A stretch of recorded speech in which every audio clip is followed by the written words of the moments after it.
Mr. Jeffries. Ms. Clark, you're recognized. Thank you, Madam Chair, Ranking Member McGovern, members of the committee. Thank you for having us.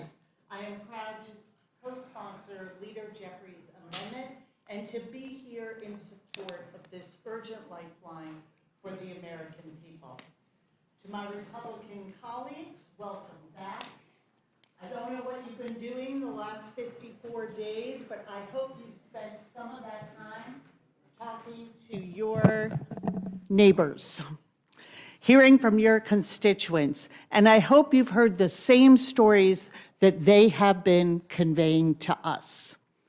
I hope you realize just how anxious they are, how desperate they are as they scramble to figure out how they are going to afford health care under this Republican budget.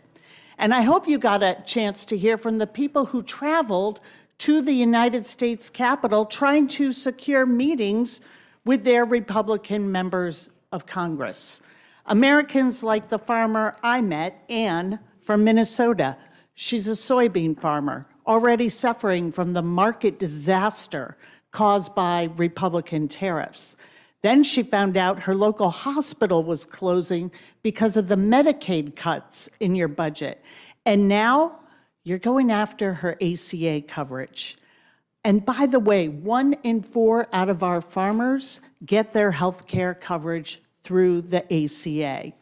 You have sent her premium skyrocketing, and I have heard this same story from small business owners, from gig workers, from parents, from people who live in your states.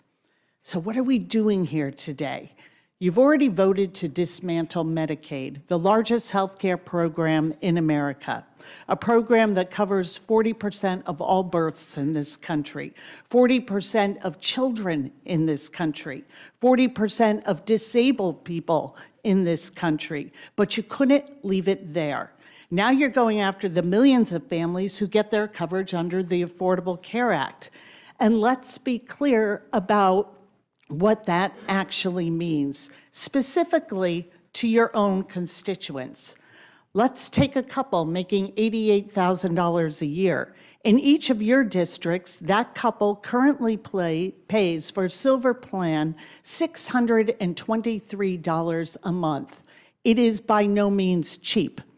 But here's what that couple will pay in 2026 if you vote yes on this budget. In Pendleton, New York, this couple will go from paying $623 to $1,160 per month. In Tifton, Georgia, they will pay $2,134 a month.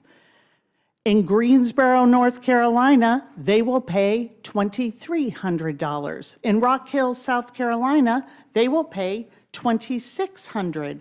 And in Fredericksburg, Texas, this middle-class couple will pay $3,000 every single month to get themselves some halfway decent health insurance.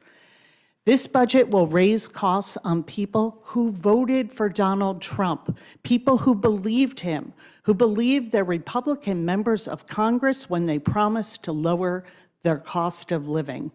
And instead, they're being asked to spend up to $3,000 a month for ACA coverage. That's $36,000 a year before their deductible, before their copays. What a betrayal of a straightforward promise. But this is not a given. This does not have to happen to the American people. This is a choice. Democrats have been presenting off-ramps all year. We've been giving you a chance to reverse course day after day. Well, here's another. Here's another chance to do right by the people you represent, who believe in you and voted for you. I urge you, for the sake of the American people, to make Leader Jeffries' amendment extending the ACA tax credit for 3 years in order, and bring it to the House floor for a vote. Thank you.